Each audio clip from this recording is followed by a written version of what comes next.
Welcome back to city news. ప్రముఖ multinational company Sutherland global service నిర్వహించిన ప్రాంగణ ఎంపికలో ఏషియన్ డిగ్రీ విద్యార్థులు 61 మంది ఎంపికయ్యారు. సుల్తానాబాద్ లోని కుమార్ పంప్స్ ఆవరణలో కుమార్ పంప్స్ అధినేత కొత్త సుబ్రహ్మణ్యం సతీమణి కొత్త వసుంధర జన్మదినోత్సవం సందర్భంగా నిర్వహించిన రక్తదాన శిబిరంలో కార్మికులు ఏఎస్ఎన్ చైతన్య కళాశాల విద్యార్థులు రక్తదానం చేశారు. జిల్లా వైద్యశాల మరియు red cross society Kumar pumps సంయుక్త ఆధ్వర్యంలో నిర్వహించిన ఈ కార్యక్రమంలో కొత్త శ్రీనివాస్, గట్టిపాటి శేషగిరావు, దాదాబాయ్, రెడ్ క్రాస్ భానుమతి, వాసుదేవుడు, సాయి ప్రదీప్ తదితరులు పాల్గొన్నారు.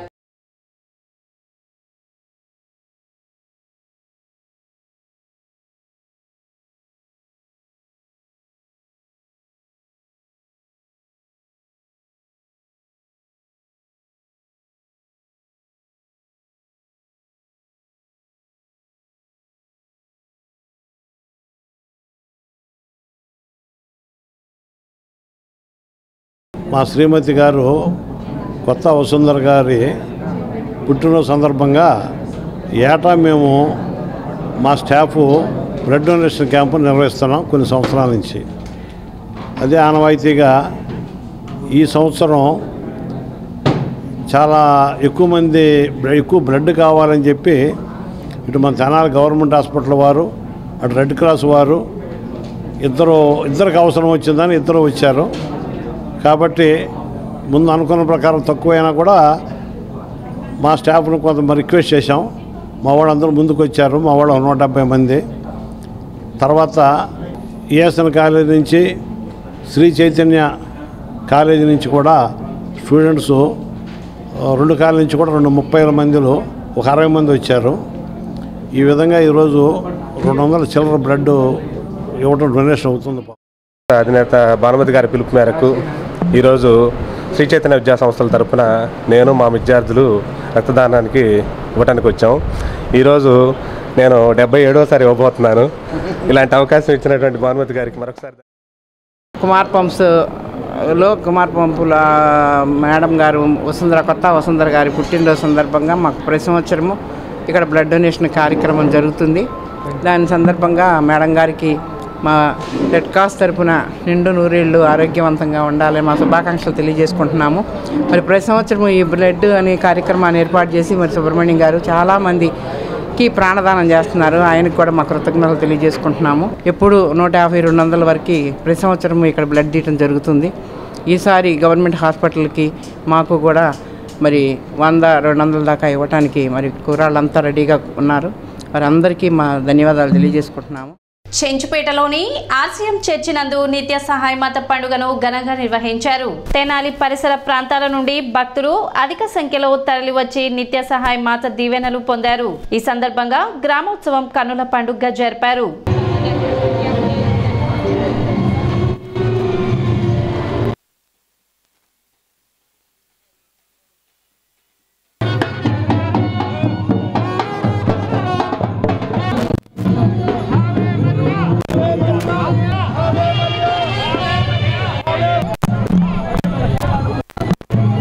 క్రీస్తునాథుని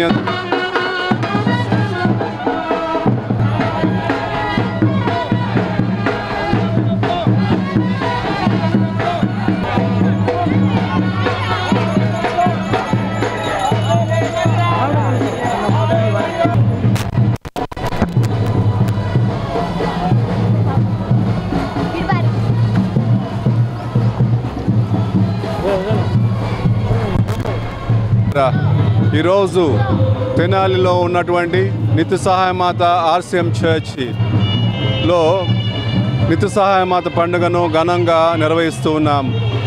ఈ సందర్భంగా అనేక ప్రాంతాల నుండి భక్తులు వేలాదిగా తరలి వచ్చి ఆ తల్లి యొక్క దీవెనలు, కృపావరాలు పొందటానికి వచ్చి ప్రార్థిస్తున్న శుభతరుణంలో ఈ పట్టణంలో ఉన్నటువంటి అందరికీ ఆ తల్లి యొక్క పండుగ సందర్భంన శుభాకాంక్షలు అందిస్తూ ఉన్నాం.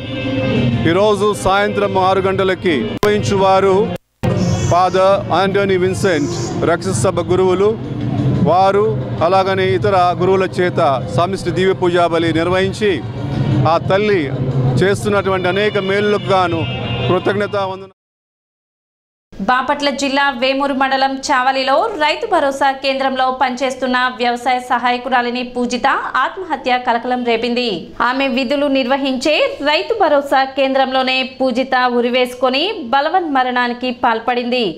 ఆర్బీకేకు సంబంధించిన గోదాములో ఉంచిన డిఏపి బస్తాలు 130కి పైగా వర్షానికి తడిసిపోయాయి. వాటికి సంబంధించి నగదు చెల్లించాలని పూజితపై ఉన్నతాధికారులు ఒత్తిడి తెచ్చారు. అలాగే గ్రామంలో కొందరు అధికార పార్టీ నేతలు డబ్బులు ఇవ్వకుండా ఎరువుల బస్తాలు తీసుకువెళ్లారు. ఆ బకాయి 40,000 ఉంది. అతను డబ్బులు ఇవ్వకపోవడంతో ఆ బకాయి కూడా పూజితనే చెల్లించాలని అధికారులు ఆదేశించారు. దీంతో పూజిత తీవ్ర మనస్తాపానికి గురై ఆర్బీకేలోనే ఆత్మహత్యకు పాల్పడింది. పూజిత ఆత్మహత్య ఘటనపై రైతు భరోసా కేంద్రాల ఉద్యోగులు సంక్షేమ సంఘం అధ్యక్షులు విజయమోహన్ ఆవేదన వెలిబుచ్చారు. ఆర్బీకేలో పనిచేసే ఉద్యోగులను వ్యవసాయ శాఖ అధికారులు వేధిస్తున్నారని ఆరోపించారు. మేం వ్యవసాయాన్ని వదిలేసి వ్యాపారం చేయాల్సి వస్తుందని ఆక్రోశం వెలిబుచ్చారు. పూజిత కుటుంబాన్ని ఆదుకోవాలని డిమాండ్ చేశారు. ఆర్బీకేలో విక్రయిస్తున్నటువంటి ఎరువుల విషయమై పాడైపోయిన ఎరువుల్ని, తడిసిపోయిన ఎరువుల్ని, గడ్డకట్టుకుపోయినటువంటి ఎరువుల బస్తాలను డిఏపి మొదలగు యూరియా ఇటువంటి ఎరువుల్ని బలవంతంగా అమ్మమని, రైతులు కొనలేని స్థితిలో ఉన్నటువంటి బస్తాలను కూడా విక్రయించాల్సిందే అని చెప్పేసి పై అధికారులు తీవ్రంగా ఒత్తిడి గురి చేశారనే విషయాన్ని నేను తెలుసుకొని ఇక్కడికి రావడం జరిగింది. తన యొక్క మరణం అనేది తీరని లోటుగా మేము భావిస్తున్నాం. తన యొక్క ఆత్మకు శాంతి చేకూరాలని, తన కుటుంబానికి ప్రగాఢ సానుభూతిని కూడా మేము తెలియజేస్తున్నాము. పని ఒత్తిడి వల్ల తను చనిపోవడం అనేది చాలా బాధాకరం.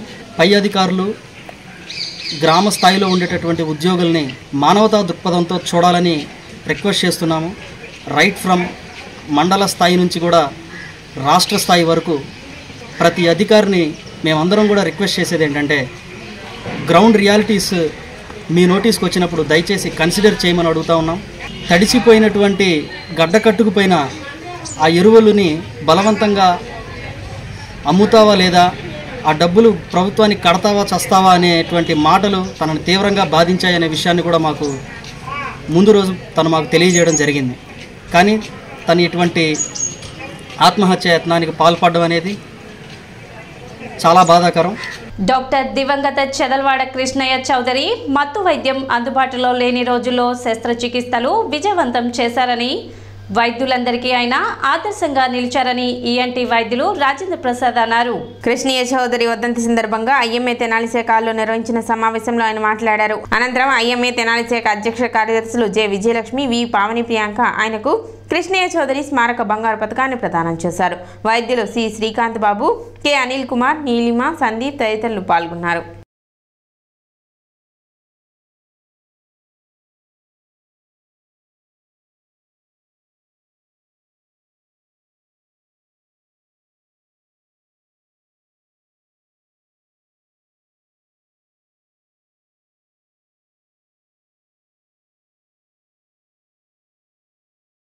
డాక్టర్ చదలవాడ కృష్ణయ్య గారు మన స్వాతంత్రం రాకముందలే ఆంధ్ర మెడికల్ కాలేజ్ నందు 1944లో ఎంబీబీఎస్ పూర్తి చేసి 1947లో ఎంఎస్ పూర్తి చేసి మొత్తం ఆంధ్ర రాష్ట్రంలోనే మొట్టమొదటిసారి ప్రైవేట్ రంగంలో, అప్పటికి ఇంకా గవర్నమెంట్ హాస్పిటల్ కూడా తెనాలిలో లేని రోజుల్లోనే ఒక సమగ్రమైన హాస్పిటల్ నిర్మించి దాన్ని సక్సెస్ఫుల్గా నిర్వర్తించి ఎన్నో కష్టతరమైన కేసులు చేసి ఈ తెనాలి ప్రజలకు సేవలు అందించినందుకు గాను తెనాలి ఐఎంఏ వారి సహకారంతో ఆయన పేరు మీద గోల్డ్ మెడల్ ఎండోమెంట్ లెక్చర్ ఇవ్వడం జరిగింది.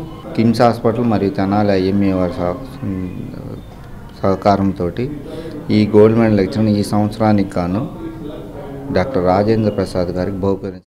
ఈరోజు డాక్టర్ చదలవాడ కృష్ణయ్య గారి మెమరీగా గోల్డ్ మెడల్ ప్రజెంటేషన్ జరుగుతుంది ఐఎంఏ బిల్డింగ్లో. డాక్టర్ చదలవాడ కృష్ణయ్య గారు గుంటూరు డిస్ట్రిక్ట్లోనే ఫస్ట్ సర్జన్గా పేరు పొందారు. ఆయన తెనాలిలోనే మొట్టమొదటి సర్జన్గా పేరు పొంది ఆయన వివిధ రకమైన సర్జరీసు, కాంప్లికేటెడ్ కేసెస్ చేస్తూ ఆ రోజుల్లోనే ఏఎస్ఎన్ కాలేజ్ రోడ్లో ఫస్ట్గా ప్రాక్టీస్ స్టార్ట్ చేశారు. ఆ రోజుల్లో అటువైపు వెళ్ళటానికి కూడా ప్రజలు అసలు దారి అది ఉండేది కాదు. కానీ ఆ రోజుల్లోనే ఆయన అటువైపు బిల్డింగ్ కట్టి పేషెంట్లు 50 బెడెడ్ హాస్పిటల్ కట్టి చాలా కష్టమైన కేసెస్ చేస్తూ చాలా పేరు పొందారు. చాలా కేసుల్ని సునాయాసంగా చేసి పేరు పొందారు. ఆయన మా హాస్పిటల్ కూడా 1988లో నా హాస్పిటల్ ఓపెనింగ్ కూడా ఆయన చేతుల మీదుగా జరిగింది. ఆయన ఎన్ని కేసులు చేసినా ప్రతి కేసు ఫస్ట్ కేసుగా ఫీల్ అవ్వమ్మా అని చెప్పి నాకు ఆ రోజు నాకు ఎంతో ధైర్యం చెప్పి. సిటీ న్యూస్ ముగించే ముందు ముఖ్యాంశాలు మరోసారి.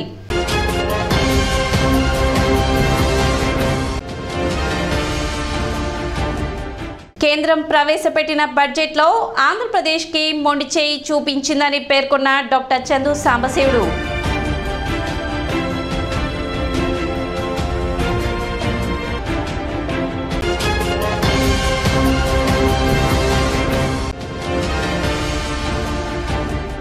రానున్న ఎన్నికల్లో జగన్ని గద్దె దించాల్సిన అవసరం ఉంది. టీడీపీ నాయకులు కుద్దూస్ వెల్లడి.